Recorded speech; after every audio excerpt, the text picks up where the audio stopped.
नमस्कार। अब last video में हमने देखा था बिग क्वेरी में हम जर्नल क्वेरीज कैसे रन करते हैं वो हमने देख लिया था। हमने एक उसमें एक्सेल फाइल पहले डेटा लेक बनाई थी हमने, उससे पहली वीडियो में डेटा लेक से हमने फिर क्या किया था, एक्सेल सीट उसमें अपलोड की थी हमने।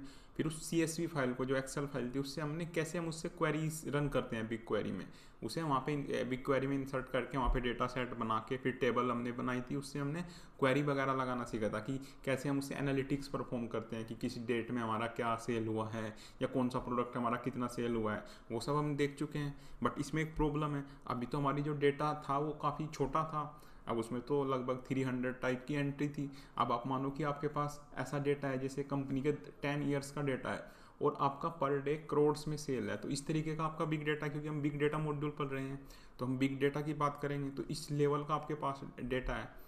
तो उसमें क्या होगा, उसमें आपको मिलियंस बिलियंस ऑफ रोज होंगी, तो आप जब आप क्वेरीज रन करोगे तो वो काफ़ी स्लो हो जाएंगी। तो हम ऐसे हर बार क्या होगा ना, हम पूरी फाइल पे ऐसे अपनी क्वेरीज रन नहीं करेंगे, उससे हमारी कॉस्टिंग भी काफ़ी बढ़ जाएगी। अब बिग क्वेरी में आप कैसे पे करते हो, जितना आप डेटा स्कैन करोगे उसके हिसाब से आपकी बिलिंग आएगी। जैसे आप क्वेरीज रन करते हो तो आपका वो डेटा स्कैन होता है। आप जैसे ही क्वेरी रन कर रहे थे तो आपकी पूरी फाइल स्कैन हो रही थी, लेकिन अभी तो आपकी फाइल्स ही कुछ केबी में है। अब मान लो जब आपकी फाइल्स वो जीबी में चली जाएगी, फिर पेगाबाइट टाइप का डेटा हो जाएगा आपके पास, तो फिर आपकी कॉस्टिंग काफ़ी बढ़ जाएगी। जितना आप डेटा स्कैन करोगे उतनी आपकी कॉस्टिंग बढ़ जाएगी। तो इस चीज़ को हम कैसे अपने डेटा को ऑर्गेनाइज करें बिग क्वेरी में, ताकि हम क्वेरीज भी रन कर पाएँ और हमें जो है काफ़ी लेस जो है पे करना पड़े और हमारे जो रिजल्ट हैं वो काफ़ी फास्ट आए। तो उसके लिए जो इसमें कंसेप्ट होता है वो होता है पार्ट्स। के लिए हमारे पास दो ऑप्शन होता है, पार्टीशनिंग एंड क्लस्टरिंग। तो ये हमें पढ़ना है कि कैसे हम इन कंसेप्ट का यूज़ करके अपने डेटा को ऑर्गेनाइज करते हैं, वो सब हम इस वाली वीडियो में देखेंगे। तो उससे पहले हम थोड़ा सा प्राइसिंग के बारे में जान लेते हैं। बिग क्वेरी कैसे, किस तरीके से हमारे चार्ज करता है। बिग क्वेरी दो तरीके से हमें चार्ज करेगा। जो इसका बिल आएगा उसमें दो आपको कंपोनेंट मिलेंगे देखने को। एक तो आप जो डेटा स्टोर करोगे उसका आपका जो चाहे चार्ज लगता है, ये तो एक नॉमिनल कॉस्ट होती है, ये काफ़ी ज़्यादा नहीं होती, इसके बारे में हम अभी बात भी नहीं करेंगे। हम अभी बात कर रहे हैं डेटा रीड की, कि जिस हिसाब से हम उसमें डेटा रीड करेंगे उस हिसाब से जो है बिग क्वेरी का चार्ज आएगा। जो उसमें फर्स्ट TB होता है 1024 GB होता है, वो फ्री ऑफ कॉस्ट होता है एवरी मंथ। ये आपका फ्री ट्रायल खत्म होने के बाद भी चलता रहेगा। तो जो आपका स्टार्टिंग का 1024 GB होगा वो तो आपका फ्री होगा, जो आप स्कैन करोगे डेटा। देन आपको चार्ज लगना स्टार्ट होगा। उसकी कॉस्ट लगभग ये होती है, ये हर रीजन में और उसमें अलग अलग हो सकती है। आपके कंट्रीज़ के टैक्सेशन अलग होते हैं, फिर रीजन्स की वहाँ की कॉस्टिंग वगैरह उसके सब अलग अलग होती है। ये US सेंट्रल वन रीजन की है, हो सकता है आपकी कंट्रीज़ वगैरह में अलग अलग हो। जैसे जैसे आप फिर क्या, इसमें एक कंसेप्ट आपको समझना पड़ेगा, इसमें 10 MB मिनिमम रूल। अब इसमें क्या होता है, अब बिग क्वेरी आपको KB वगैरह के लेवल पे बिलिंग नहीं करती, ये मतलब MB के लेवल पे बिलिंग करती है। इसका मतलब ये है, अगर आप मान लो इसमें 1 KB डेटा, बहुत छोटा आपका डेटा है, जैसे अभी हमारी फाइल है वो लगभग जैसे 200 KB टाइप इतने की फाइल है, तो जब हम उसे स्कैन करेंगे भले ही वो कम डेटा की फाइल हो, तो उसमें बिग क्वेरी क्या करेगा, मिनिमम 10 MB उसे कंसिडर करेगा। तो हमारी जो पर क्वेरी होगी वो मिनिमम 10 MB कंसिडर होगी। आप चाहे 1 KB, 2 KB, 3 KB, 5 KB या 5 MB का डेटा अगर स्कैन करोगे तो बिग क्वेरी उसे 10 MB ही कंसिडर करेगा। जैसे ही आप 10 MB से ज़्यादा का डेटा जो स्कैन करोगे, जैसे 11 MB हो गया या 250 MB हो गया या GB में हो गया, फिर वो एक्चुअल चार्ज करेगा। 11 MB अगर आप स्कैन करोगे तो 11 MB ही चार्ज होगा आपका। 10 MB के बाद एक्चुअल साइज पर बिलिंग होती है, लेकिन 10 MB से कम आप डेटा स्कैन करोगे तो वो 10 MB मिनिमम होगा आपका। तो बिग क्वेरी आपको 10 MB मिनिमम जो है लेके चलेगा। ऐसा नहीं है कि आप 5 MB डेटा जो है आप स्कैन कर रहे हो तो 5 MB होगा, वो भी ये जो है 10 MB ही कंसिडर होगा आपका। जो 5 MB भी आप कंसिडर स्कैन करोगे वो मिनिमम आपका 10 MB जो है कंसिडर होगा। अब आते हैं हम अपने कंसेप्ट पे कि पार्टीशनिंग होता क्या है। तो partitioning is a process of dividing a massive table into smaller logical blocks based on specific column, usually a date और अ टाइम स्टैम्प। अब इसका मतलब समझो आप। अब जैसे इससे पहले हम क्या कर रहे थे, लास्ट वीडियो में हमने क्या किया, एक फाइल ली, उसे अपने अपलोड कर दिया क्लाउड स्टोरेज पे, उससे हमने उसे बिग क्वेरी में इंसर्ट कर लिया, फिर हम उसमें क्वेरी लगाने लग गए। तो ये हमारी पूरी फाइल थी वो। अब वो हो सकता है वो तो नॉर्मल फाइल थी, अभी तो KB में था डेटा। अब आने वाले टाइम में उसमें सेल्स बढ़ेंगी या सेल्स का डेटा होगा आपका 10 ईयर का, तो पेगाबाइट्स में हो जाएगा डेटा। अब आप कोई भी उसमें क्वेरी रन करते हो कि हमारे कितने मोबाइल सेल हुए इस पर्टिकुलर मंथ में, हमारे कितने मोबाइल जो है सेल हुए, या कोई अलग आपके पास डेटा है, रेवेन्यू आपको निकालना है, उस तरह की क्वेरी आप रन करते हो, तो बार बार क्या कर रहा है बिग क्वेरी, आपकी पूरी टेबल को रीड कर रहा है। जो आपकी पूरी ये फाइल है उसे बार बार रीड कर रहा है। ये है पेगाबाइट्स में, तो आपको पेगाबाइट्स में आपका लैक्स ऑफ जो है बिल आ जाएगा, लैक्स में आ जाएगा बिल। जबकि आपको करना कि आपको एक मंथ की सेल निकालनी है या कुछ पर्टिकुलर डेट पे देखना है आपको कितनी सेल हुई है, तो उसके लिए जब हम डेटा स्टोर करेंगे पार्टीशनिंग उसमें हम जो है लगाएंगे। उसका मतलब क्या होता है, पार्टीशनिंग का मतलब ये होता है जो आपकी जो फाइल होगी पूरी, जो टेबल होगी वो पूरी एक फोल्डर में नहीं सेव होगी, उसमें हम जैसे टाइम स्टैम्प के हिसाब से वो लगा देंगे। तो उससे क्या होगा कि अलग अलग डेट का आपका अलग अलग डेटा जो है स्टोर हो जाएगा। आप ऐसे मान लो कि जैसे आपका 10 ईयर का डेटा था, तो पर्टिकुलर हर डेट का एक अलग जो है इसमें टेबल, वो एक फोल्डर बन जाएगा, तो उसमें वो डेटा सेव हो जाएगा। जो आपकी एक जैसे 1 अप्रैल को जो सेल हुई है वो इसमें चली जाएंगी, 2 अप्रैल की इसमें चली जाएंगी, 3rd की अलग में चली जाएंगी, 4th की अलग में चली जाएंगी, 5th की अलग में चली जाएंगी। तो मान लो आपको कोई स्कैन करना है, किसी मंथ का डेटा स्कैन करना है मार्च का, तो वो 1 मार्च से जो है 31 मार्च तक का आपका डेटा जो है निकाल के ले आएगा। तो आपकी जो बिग क्वेरी रीड करेगा ना, वो केवल मार्च का डेटा रीड करेगा बिग क्वेरी, ऐसा नहीं है कि वो अप्रैल का या आपकी पूरी फाइल रीड करेगा। तो उससे आपकी काफ़ी कॉस्टिंग बच जाएगी। जैसे फिर आपको किसी पर्टिकुलर ईयर का निकालना है, आपको 2025 है ना, इसका डेटा निकालना है, तो आप केवल स्कैन लगाओगे कि 1 जनवरी से और 31 दिसंबर तक का 2025 में हमारी कितनी सेल हुई, तो उस तरीके आप क्वेरी लगाओगे तो आपकी पूरा जो है फाइल रीड नहीं होगी, आपको कुछ वो स्पेसिफिक डेटा ही रीड करेगा जो बिग क्वेरी। तो अब से आपकी काफ़ी जो है कॉस्टिंग बच जाएगी। तो कॉस्टिंग बचाने के लिए करते हैं हम पार्टीशनिंग। अभी से कंसोल में करके देखेंगे। तो ये तो होता है हमारा पार्टीशनिंग। तो उसके बाद आता है हमारा क्लस्टरिंग। तो क्लस्टरिंग क्या होता है, तो clustering is a process of internally sorting and organizing the data inside those blocks based on specific categories like region, product और कस्टमर आईडी। क्लस्टरिंग क्या होता है, अब मान लो आपने सॉर्टिंग कर दी डेटा की, अब वो एक पर्टिकुलर डेट आ गई आपके पास की 1 अप्रैल का डेटा यहाँ है, 2nd का यहाँ है। अब उसके आपने फिर प्रोडक्ट बेस पे उसके अंदर दोबारा फिर कोई रैक बना दिया, पार्टीशन कर दिया कि 1 तारीख को जो आपका डेटा सेल हुआ उसके अंदर आपने फिर पार्टीशन कर दी कि मोबाइल का डेटा यहाँ पे रख दिया हमने, है ना। यहाँ पे आपने जैसे वॉशिंग मशीन आपकी सेल हुई तो उसका डेटा आपने यहाँ पे रख दिया, वो आपके कुछ कम लैपटॉप सेल हुए तो उसका डेटा आपने यहाँ पे रख दिया। तो उसने डेटा को आपने दोबारा सॉर्ट कर दिया उसके अंदर, तो आपने डेटा को दोबारा सॉर्ट कर दिया उसके अंदर एक प्रोडक्ट के हिसाब से, या फिर आपने जो है आपकी कस्टमर आईडी के हिसाब से कि ये पर्टिकुलर कस्टमर है आपका, इसने क्या क्या सेल किए हैं, तो उसका आपने डेटा अलग रख दिया। तो इससे क्या होगा, आपकी क्वेरीज और फास्ट हो जाएगी। तो ये होता है क्लस्टरिंग। तो आप सिंपल इसे एक लाइन में समझना चाहें तो partitioning put your data into a right room. तो जो आप जैसे ही आप पार्टीशनिंग करोगे तो पर्टिकुलर डेट के हिसाब से या टाइम के हिसाब से आपका डेटा सेव हो जाएगा। तो आप जैसे ही क्वेरी रन करोगे, क्वेरी में आप लगा फिर उसे बताओगे क्वेरी में कि आपको किस टाइम का डेटा चाहिए, किस डेट का डेटा चाहिए, तो पर्टिकुलर उसी पे ही जाके स्कैन करेगा आपकी बिग क्वेरी। तो आपके स्कैन काफ़ी कम डेटा पे होगा। तो स्कैन कम डेटा पे होगा तो आपकी जो क्वेरी का रिजल्ट है वो फास्ट भी होगा और टाइम भी उसमें कम लगेगा और आपकी जो है कॉस्टिंग भी कम आएगी। और क्लस्टरिंग क्या करेगा, जो उसके अंदर जो आपके आइटम्स हैं या मतलब जैसे आपके क्या क्या प्रोडक्ट सेल हुए हैं, फिर उन्हें फर्दर फिर सॉर्ट कर देगा। तो उससे आपकी क्वेरी की जो स्पीड है वो और काफ़ी जो है अच्छी हो जाएगी, आपके रिजल्ट काफ़ी जल्दी आएंगे और आपका डेटा भी कम स्कैन होगा। तो ये 2 कंसेप्ट होते हैं जिससे हम अपने जो है बिग क्वेरी में जो बहुत काफ़ी इंपॉर्टेंट होते हैं जब हम बिग डेटा पे अपनी क्वेरीज वगैरह रन करते हैं। आपको पार्टीशनिंग भी करनी पड़ती है, क्लस्टरिंग भी करनी पड़ती है, नहीं तो हो सकता है कि आपका जो काम 1000 रुपीज़ में होना था वो उसका बिल आप लाख रुपीज़ आ जाएगा अगर आप पार्टीशनिंग नहीं करोगे, क्योंकि आपकी बार बार क्वेरी रन होएगी, उसमें सारा पूरा डेटा आपका बार बार रीड होगा, तो उससे आपकी कॉस्टिंग काफ़ी बढ़ जाएगी। तो इसे चलो अब कंसोल में करके देखते हैं हम बात क्या कर रहे हैं। तो हम गूगल क्लाउड कंसोल में जाते हैं। तो कंसोल में आपको बिग क्वेरी पे आना है। तो कुछ काम हम इसमें पहले ही कर चुके हैं। हमने क्या किया था, यहाँ पे डेटा सेट में आके लास्ट वीडियो में हमने डेटा सेट बनाया था बिग क्वेरी डेमो के नाम से। उसके बाद हमने इसमें एक फाइल बनाई थी। फाइल कैसे टेबल बनाई थी। टेबल कैसे बनती है, यहाँ पे क्रिएट टेबल करना है आपको, फिर यहाँ पे गूगल क्लाउड स्टोरेज, और यहाँ से आपको जो हमने इससे पहले वाले वीडियो में हमने डेटा लेक बनाई थी, वहाँ पे अपने 2 फाइल जो है अपलोड की थी। ये सारा आपको डिस्क्रिप्शन में मिल जाएगा लास्ट वीडियोस के।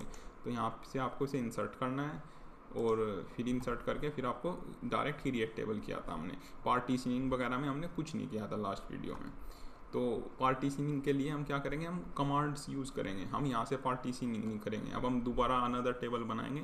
बना तो आप यहाँ से भी सकते हो टेबल, है ना, यहाँ से भी आप टेबल बना सकते हो, लेकिन उसमें इशू क्या आएगा, ये आपका जो फील्ड है ना ये डिसेबल होकर जो पार्टीशन बाय फील्ड करना है हमें, क्योंकि ये हमारी एक्सेल फाइल है। आप एक्सेल फाइल देखोगे, हमारी जो CSV फाइल है उसमें टाइम स्टैम्प दे रखा है कि हमारी सेल किस टाइम हुई, लेकिन जब तक ये फाइल नहीं बनेगी ये रीड ही नहीं कर पाएगा हमारी फील्ड को। तो यहाँ पे जो ऑप्शन है ये अनेबल नहीं होगा पार्टीशन बाय फील्ड, ये तो आपको ऐड करना पड़ेगा। फिर यहाँ से एक एक फील्ड आपको ऐड करनी पड़ेगी, उसमें हो सकता है आप स्पेलिंग मिस्टेक कर दो तो फिर एरर आ जाएगा। तो वो काम हम यहाँ से नहीं करेंगे, सारा काम हम कमांड से करेंगे, क्योंकि ये से रीड नहीं कर पा रहा है अभी फील्ड को। तो कमांड से करने के लिए आपको क्या करना पड़ेगा, आपको नॉर्मली यहाँ पे जाके सेल्स डेटा के अंदर जाना है और यहाँ पे क्वेरीज रन करनी है। बस सीधा आपको क्या करनी है, डेटा सेट पे अपनी क्वेरीज रन करनी है। ये सब आपको इसमें डिस्क्रिप्शन में मिल जाएगी फाइल। अब इसमें हम एक पार्टीशन, एक टेबल, अनदर टेबल बनाएंगे जिसमें हम पार्टीशन करेंगे टाइम स्टैम्प से। जो आपका एक्सेल फाइल है जो हमने इसमें अपलोड की थी, एक्सेल फाइल में टाइम स्टैम्प है। अभी टाइम स्टैम्प के हिसाब से आपका डेटा सेव होगा। फिर जैसे जो 2 अप्रैल को आपको सेल हुई है, जैसे में 2/4/26, ये आप देख पा रहे हैं। जो 2 तारीख वाली सेल है उनका डेटा अलग जगह सेव होगा, पूरा उसका अलग फोल्डर बनेगा। 1 तारीख को जो सेल होंगे उसका डेटा अलग जगह सेव होगा, 3 को होंगे उसका डेटा अलग जगह सेव होगा। तो जैसे ही हम फिर क्वेरी रन करेंगे तो केवल वही स्कैन करेगा जो हम उससे मतलब बताएंगे कि भाई हमें इस डेट का डेटा चाहिए, तो पूरी टेबल आपकी स्कैन नहीं होगी बार बार। तो चलिए अब इसे हम करते हैं। तो इसे आपको क्वेरी को करना है यहाँ पे रन सिंपली। तो जैसे ही आप इस क्वेरी को रन करोगे, यहाँ पे आपको क्वेरीज रन करनी है। तो जैसे ही क्वेरी रन करोगे इसमें आपकी टेबल क्रिएट हो जाएगी। अब आप यहाँ पे देख सकते हैं कि query completed, go to table. आप डेटा सेट में आके बिग क्वेरी डेमो यहाँ पे आके ये देख भी सकते हो कि हमारी एक तो ये पहले वाली टेबल थी जो हमने लास्ट वीडियो में की थी। अब ये पार्टीशनिंग वाली टेबल जो है हमारी क्रिएट हो चुकी है। अब ये हमारी जो है टेबल क्रिएट हो चुकी है। अब इसमें भी आप क्वेरीज वगैरह लगा के देख सकते हो। अब यहाँ पे आपको दूसरा टैब ओपन करना है, तो यहाँ पे आप क्वेरीज लगा के देख सकते हो। तो जो इसमें पार्टीशनिंग फिल्टर होता है, जैसे आप जब यहाँ से ये ऑप्शन यहाँ से आप क्रिएट टेबल करते हो ना, डेटा सेट पे आके यहाँ पे क्रिएट टेबल करते हैं, यहाँ पे भी आपको देखने को मिलता है पार्टीशन फिल्टर। जब आप पार्टीशन करोगे तो required where close to query data, इसमें 2 तरह के पार्टीशन आप लगा सकते हो, पार्टीशन बाय इंजेक्शन टाइम या फिर पार्टीशन बाय फील्ड। अब हमारे पास डेटा ऑलरेडी जनरेटेड है। ऑलरेडी जनरेटेड का मतलब 2 तरह का डेटा था, बैच डेटा होता था या स्ट्रीमिंग डेटा होता था। जो स्ट्रीमिंग डेटा होता है, जो लाइव डेटा होता है, अब वो तो आता रहता है, जैसे आपके IoT सेंटर वगैरह से डेटा आ रहा है, तो उसमें तो हम करते हैं पार्टीशन बाय इंडाइजेशन टाइम। इसका मतलब क्या होता है, जैसे जैसे डेटा आ रहा है आप यहाँ पे क्या कर दोगे, जैसे आपको पर डे के बाय डे के हिसाब से कर दो, तो अलग अलग दिन का डेटा क्या अलग अलग फोल्डर बन के आपका सेव होता रहेगा बिग क्वेरी में। या फिर आप ऐसा कर दो कि पूरे मंथ का एक एक फोल्डर बन जाए, वो डिपेंड करता है आपके यूज केस के हिसाब से। तो यहाँ से आप कर सकते हो। लेकिन अभी हमारे पास है already generated data, batch data, उसके अंदर ही हमारे पास फील्ड है। तो वो फील्ड यहाँ पे अभी वो रीड नहीं कर पा रहा क्योंकि वो टेबल बनी ही नहीं है। तो उसके लिए हमें SQL कमांड से करेंगे हम उसे। तो यहाँ पे हमारे पास ये होता है फिल्टर, पार्टीशन फिल्टर। अब इस फिल्टर को अगर आप चेक कर देते हो, इस चेक होने के बाद वो क्या करेगा, अगर आप नॉर्मल क्वेरीज रन करोगे पूरी टेबल को रीड करने वाली, तो एरर आ जाएगा, वो कर ही नहीं पाएगा कोई। अब हो सकता है आपने कोई 9-10 वगैरह लिया हो आपकी कंपनी में, वो आए और डायरेक्ट स्कैन कर दे, तो आपका बिल काफ़ी बढ़ जाएगा। तो आप यहाँ पे वो फिल्टर भी लगा सकते हो। अभी तो हम सारा काम कमांड से करेंगे। तो सबसे पहले हम क्या करते हैं, यहाँ पे आते हैं और ये वाली जो है कमांड रन करके देखते हैं। ये वाली कमांड आप समझ पा रहे होंगे। ये एक वाली कमांड क्या है, इससे हम पूरी टेबल को रीड करने की कोशिश कर रहे हैं। अभी तो ये रीड कर लेगा क्योंकि हमने वो फिल्टर नहीं लगाया है। तो जैसे ही आप इसे कमांड को यहाँ पे एंटर करते हो ना, तो आप यहाँ पे नीचे देख सकते हो, this query will process 21.09 KB when run. तो यहाँ पे आपको वो चीज़ देखने को मिल जाएगी लास्ट में कि जो आपकी क्वेरी रन करेगी तो आपका कितना डेटा रीड करेगी, ये चीज़ आपको यहाँ पे देखने को मिल रही है। अभी तो ये डेटा KB वगैरह में चल रहा है क्योंकि बिग डेटा तो अभी हमारे पास है नहीं। तो ये पेगाबाइट्स में जब आपका होगा तो यहाँ पे आप फिर देखने को मिल सकते हो कि पर्टिकुलर क्वेरी जो हम रन कर रहे हैं ये हमारा कितना डेटा स्कैन करेगी। अभी तो 21 KB कर रही है, लेकिन बिग क्वेरी से क्या कंसिडर करेगा, मिनिमम 10 MB। तो वो 10 MB से कंसिडर करेगा। वो जो बिलिंग होगी हमारी वो 10 MB के हिसाब से होगी। वो बात अलग है कि शुरू के हमारे पास 1024 GB जो होते हैं फ्री होते हैं, तो वो चीज़ें। तो आपको मिनिमम 10 MB का जो है कोस्टिंग करता है ये। तो ये तो आपकी पूरी टेबल आ गई। इसमें 300 ही हमारे पास एंट्रीज थी। ये आप देखने को यहाँ पे देख सकते हो, आपके पास 300 पूरी एंट्रीज आ गई। ये तो पूरी टेबल स्कैन कर दिया। अब हम जो हमने पार्टीशनिंग लगाई थी उसका फिल्टर जो है वो एक्टिवेट कर लेते हैं। जब आप ये फिल्टर एक्टिवेट कर लोगे फिर आप इस तरह की ये चीज़ नहीं लगा पाओगे, फिर आपको वेयर लगाना कंपलसरी हो जाएगा। वेयर लगाने का मतलब ये होता है कि आपको कुछ कंडीशन लगानी पड़ेगी जब भी आपकी जो है क्वेरी चलेगी। तो इसे कर लेते हैं अनेबल। तो इसे आप दूसरे टैब में भी कर सकते हो, दूसरे टैब में इसे रन कर सकते हो। जैसे ही आप इसे रन करोगे तो ये अनेबल हो जाएगा आपका। ये फिल्टर आपका इनेबल हो गया। अब आप दोबारा जाके इस वाले क्वेरी को दोबारा रन करोगे तो एरर आ जाएगा। तो ये देखो, can not query over time big query demo sales partitioning without a filter over column timestamp that can be use for partition elimination. तो आप इसे रन नहीं कर पाओगे। अब आपको वेयर लगाना पड़ेगा, मतलब आपको कोई कंडीशन लगानी पड़ेगी कि हमें इस पर्टिकुलर डेट का जो है डेटा चाहिए या उस पर हमें एनालिटिक्स जो है रन करनी है, तब आपकी क्वेरी चलेगी। अब आपने क्या किया, इसमें इस टेबल में से केवल 4 तारीख वाला जो है डेटा वो आपको चाहिए। तो अब जो है आपकी ये आपको देखने को मिल जाएगा यहाँ पे। अब आपने क्या किया, इसमें वेयर लगा दिया। अब आपने कंडीशन लगा दी। जब कंडीशन लगाओगे तभी रिजल्ट आएगा, वरना आपका रिजल्ट नहीं आएगा इसमें। तो ये आपको देखने को मिल जाएगा यहाँ पे। और यहाँ पे आप पहले देख भी सकते हो कि आपकी जो क्वेरी है वो कितने जो है डेटा रीड करेगी, तो वो यहाँ पे आपको देखने को मिल जाता है। तो यहाँ पे 4 तारीख का आ गया। जैसे इसमें आप 3 का करोगे तो जो आपका यहाँ पे डेटा होगा वो 3 तारीख वाला ये जो है ये रिजल्ट आ जाएंगे इसमें सारे।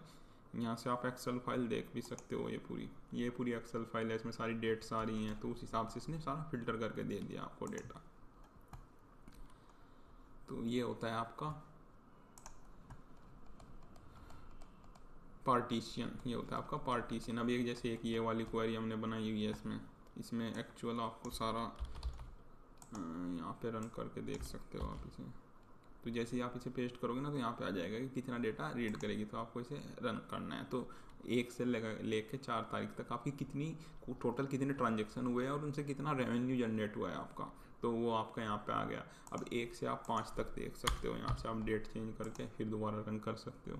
तो इस तरीके से आप क्वेरी रन कर सकते हो। पार्टीशन वाला हमने इसमें लगा दिया। अब ये केवल 1 से 5 तक का ही रीड कर रहा है। अब ऐसा नहीं है कि आपकी पूरी फाइल रीड हो रही है। जो 1 तारीख से लगा के 5 तारीख तक का डेटा है आपके पास, केवल वो ही रीड हो रहा है आपकी। अब ये पूरी टेबल नहीं रीड कर रहा।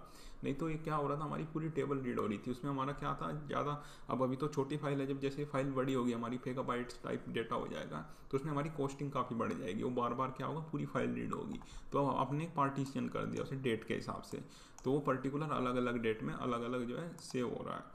मतलब 1 तारीख का अलग हो रहा है, 2 तारीख का अलग हो रहा है। तो इस हिसाब से हमने टाइम स्टैम्प में उसे अलग अलग सेव कर दिया। तो हमारा डेटा कम रीड हो रहा है।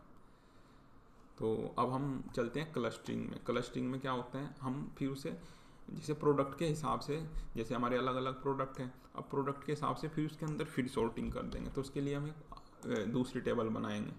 तो आपको नया टैब ओपन करना है, ये कमांड रन करनी है। तो इससे आपकी एक नई टेबल बन जाएगी जिसमें पार्टीशन भी होगा और साथ साथ क्लस्टरिंग भी होगी। तो दोनों काम कर दिया हमने। इसमें मैंने पार्टीशन भी कर दिया और क्लस्टर भी कर दिया अपने रीजन और प्रोडक्ट के हिसाब से, कि हमारे जैसे पर्टिकुलर दिल्ली रीजन है उसका प्रोडक्ट, और उसके जैसे रीजन हो गया, तो जैसे रीजन अलग अलग हो गया, दिल्ली हो गया। अब आप इसमें फाइल में देख सकते हैं, फाइल में देख के आपको समझ में आएगा इन चीज़ें।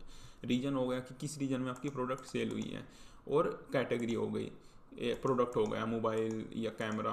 तो अब इसमें क्या होगा, रीजन के हिसाब से चेन्नई हो गया, अब चेन्नई में कितने मोबाइल से हुए हैं, है ना, कितने हेडफोन सेल हुए हैं। तो उस हिसाब से हमारा डेटा सॉर्ट हो जाएगा इसके अंदर। जैसे कलकत्ता है, फिर कलकत्ता के अंदर अलग अलग कितने प्रोडक्ट हमारे सेल हुए हैं, तो उसके हिसाब से हमारी डेटा की सॉर्टिंग हो जाएगी। तो हमारी क्वेरी जो है ना वो काफ़ी फास्ट हो जाएंगी। तो आप यहाँ पे डेटा सेट में आके देख भी सकते हो दोबारा इसे रिफ्रेश करके कि हमारे पास तीसरी टेबल बन चुकी है, सेल्स ऑप्टिमाइज्ड, सेल ऑप्टिमाइज के नाम से जो हमारी टेबल बन चुकी है। अब इसमें भी आप क्वेरी लगा सकते हो, इसमें भी आप क्वेरी रन कर सकते हो। इसकी भी हमने यहाँ पे काफ़ी सारी क्वेरी बना के दी हुई हैं। तो आप यहाँ पे इसे कॉपी करना है सिंपली और यहाँ पे इसे पेस्ट करना है आपको। तो इस तरीके से आप एसक्यूएल क्वेरी बना सकते हो। अब जैसे जैसे आप सॉर्टिंग करोगे, अब देखो हमारे पास काफ़ी कम हो गया है। जो पहले तो 2 पॉइंट समथिंग KB आ रहा था, अब ये 1.58 KB आ रहा है। तो हम काम वही कर रहे हैं, लेकिन हमने इस तरीके से ऑप्टिमाइज कर दिया अपने ने कि हमारा जो स्कैन है वो काफ़ी कम मेमोरी में हो रहा है। तो हमें इससे काफ़ी कॉस्ट बच जाती है। तो ये हमने स्कैन किया कि ऑर्डर ID, कस्टमर ID और कितना प्राइस और क्वांटिटी किस रीजन में, इस हिसाब से आपने दिल्ली रीजन में, और मोबाइल कितने सेल हुए हैं, तो उस हिसाब से आपने यहाँ पे सॉर्टिंग कर दी। तो इस पर्टिकुलर क्वेरी में आपने क्या किया कि 3 अप्रैल वाले दिन दिल्ली रीजन में किसने मोबाइल जो है परचेज किया है, तो आपने पर्टिकुलर स्पेसिफिक कर दिया। तो यहाँ पे उसकी ऑर्डर ID आ गई और कस्टमर ID आ गई, किस कस्टमर ने 3 अप्रैल में दिल्ली रीजन में मोबाइल को परचेज किया था। तो वो चीज़ आपको देखने को मिल गई इसमें। उसके बाद फिर आपको मान लो रेवेन्यू जनरेट करना है ऑर्डर और कैटेगरीज से, तो वो यहाँ पे आप पेस्ट कर सकते हो। तो जैसे ही आप यहाँ पे से पेस्ट करोगे तो यहाँ पे आपको देखने को मिल जाएगा कि आपकी जो क्वेरी है वो कितनी डेटा रीड करेगी। तो आपको इसे रन करना है, तो रन करने के बाद ये आपको देखने को मिल जाएगा किस रीजन में कौन से प्रोडक्ट से कितना रेवेन्यू आया और उसके कितने टोटल ऑर्डर आपके पास आए हैं, कितनी यूनिट आपकी सेल हुई हैं, तो ये देखने को मिल जाएगा। तो ये सब हमने देख लिया इसमें। तो हमने दोनों कंसेप्ट समझ लिए, पार्टीशनिंग भी समझ लिया हमने और क्लस्टरिंग भी समझ लिया। पार्टीशनिंग क्या करता है, वो हमारे जो बहुत काफ़ी बड़ी फाइल होती है उसे छोटे छोटे फोल्डर्स में सेव कर लेता है, छोटे छोटे मैसिव ब्लॉक्स बना के उन्हें उसमें सेव कर लेता है, ताकि जब हम स्कैन करें तो हम पर्टिकुलर उसे कंडीशन दें कि हमें इसी टाइप का डेटा चाहिए, इसी दिन का डेटा चाहिए, तो उसी पर्टिकुलर दिन के डेटा को ही स्कैन करके हमारे पास रिजल्ट देता है। वो पूरी फाइल बार बार रीड नहीं करता। क्लस्टरिंग क्या होता है, क्लस्टरिंग उसके अंदर जो हमारे प्रोडक्ट कस्टमर आईडी उसके हिसाब से डेटा को फर्दर जो है सॉर्ट कर देता है, तो उससे जो हमारी क्वेरी है वो काफ़ी फास्ट हो जाती है। तो ये दोनों चीज़ जो है हमें काफ़ी हेल्प करते हैं हमारी कॉस्टिंग को कम करने में, पार्टीशनिंग और क्लस्टरिंग। तो ये चीज़ हमने समझ ली है। अब आगे से कंटिन्यू करते हैं नेक्स्ट वीडियो में।